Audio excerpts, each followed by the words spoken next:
YouTube, it's Sex Doll Nation, and I'm back again with another video.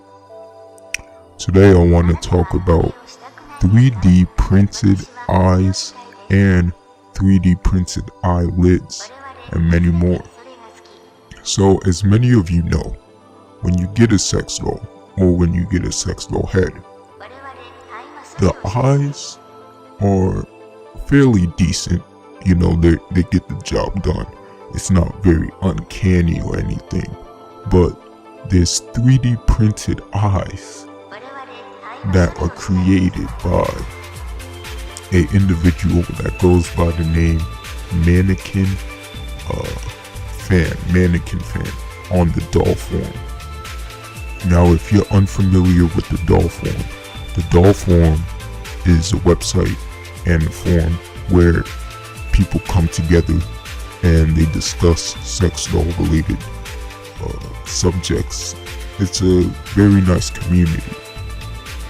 But I will say one thing about the doll forum. They're a little bit biased, and I'll speak more about that in the next video on why I feel they're biased at times. But overall, it's a great community, and I would highly recommend it for anyone interested in talking about sex dolls and sex dolls topics.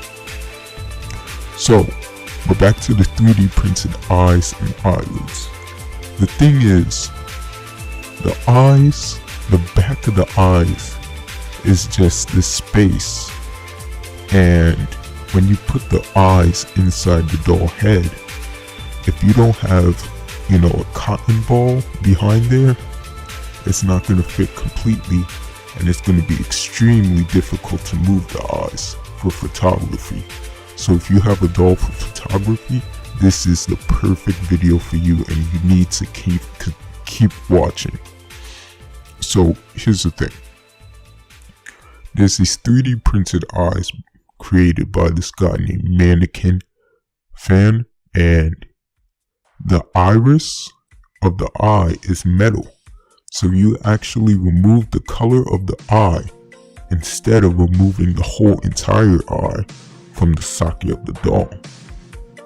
So let me tell you why this is specifically important and great. When you take the eyeball out of the doll, every time you do that, you're messing up with the eyelash. And if you do it too frequently, the eyelash can fall off. And when that happens, a lot of people know how difficult the process is to reapply eyelashes to a doll. So this is what you have to do. Well, you don't have to do it, but I highly recommend that you go to the link in the description and order these doll 3D printed eyes and eyelids. As you can see on the screen right now, it takes you to the form. Mannequin Fan is working with this vendor called Booty Call Dolls. It's just another website, another vendor. I recently discovered them. But what you do is you go through the selection, you see what you like. They also have headstands and other accessories, but you see what you like, and then you send Booty Call Dolls an email. This is their email right here on the screen. You send them an email about what you want specifically, but you have to check if it's available. They're constantly updating that specific page, so you can't just email them, say, hey, I want these, I want them now. That's not how it works, unfortunately, because they're not mass produced. This is a very exclusive thing, and it's not a necessity, as I said before, but honestly, to me, I think it's just as important as standing feet if you're doing dolls for photography, maybe even more, So the thing is, also, they're not cheap.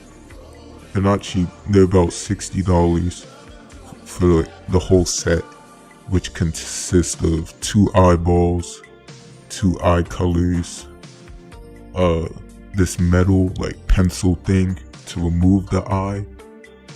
But overall, it's great. I think it's a great investment for any doll owner. And I actually have a video of Mannequin Fan, I believe, actually using this doll. I'm gonna put it on the screen right now. Check it out. What's above the eye, so a little bit of eye color there, and the eyebrows themselves.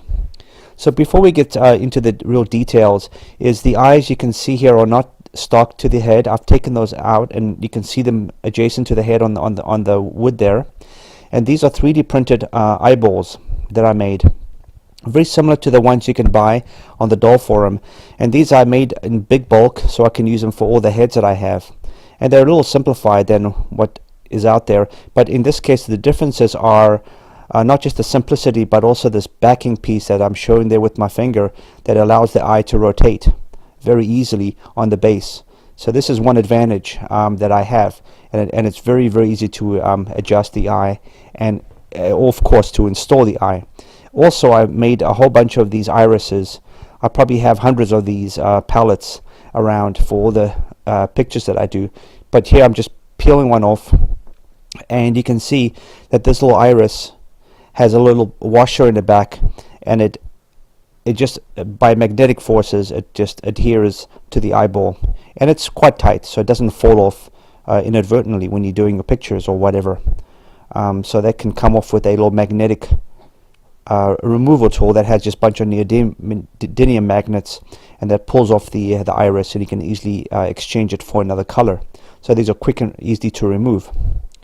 So again, just to put the iris on, you just press the iris onto the eyeball. It centers pretty well, and that's it. And you can rotate it with a little blunt, sharp, or even a little sharp little edge tool. You can rotate the eyes very easily. Here I'm just using a little hair clip, and I can easily rotate the eyes. But I can also use my finger as well if I need to. It doesn't matter how, as long as you don't damage the eyelashes. So here I'm just taking it out again just to show you the ease of use. And I do this for almost all in the promo pictures. As I've often said, that the stock eyeballs are very hard to adjust, and for doing professional level pictures, yeah, I wouldn't even bother. Alright, as you can see, those eyes are very cool, and I think they're very useful for anyone that has a doll and they want to give more of a realistic look to their TPE dolls. Again, it's not a necessity, but I would highly recommend it, and if you don't want it, you don't need it, honestly. But it's just like, it's almost like a DLC or an extension to something to make it better, you know. But that's all I have to tell you guys. Actually, I didn't really speak about the eyelids that much. I'm sorry about that. The eyelids, you just implant them underneath the actual eyelid of the doll. But there's one thing, it's gonna look like there's two eyelids. So what you do is you cover it up with makeup, so like eyeshadow, but you don't actually use eyeshadow on the doll. You just use a palette, a makeup palette. I actually have a makeup tutorial I'm going to show you guys in the future, but you just use a palette, you cover it up with makeup, and that's how you like hide it. But when you get the 3D printed eyes, you actually want to remove the eyelashes that are already on your doll, and this is so you could put it on the new eyelash on the 3D printed ones. I'm gonna speak about this more in the everything you need to know about a sex doll before you buy, but this was just a brief video. I wanted you guys to, you know this information, because I feel like it's not talked about as much on YouTube at least. So yeah, definitely I would consider you getting these eyeballs, because you don't have to remove them from the actual doll. once you implant them. You only do it once and then you're good. And the thing is, I feel like I'm leaving a lot of information, but I don't want this video to be too long. The thing is, instead of cotton in the back of the eye, it's actually like this plastic rotator thing. I'm pretty sure you saw it in the video, but you know, it's just this plastic rotator thing instead of cotton, which makes it easier to move the eye. You know, there's a lot of thinking that went behind this. So I would definitely consider investing in it if you guys are interested. Thank you for watching this video. Please like, comment, and subscribe. This was Sex Doll Nation. Join the nation.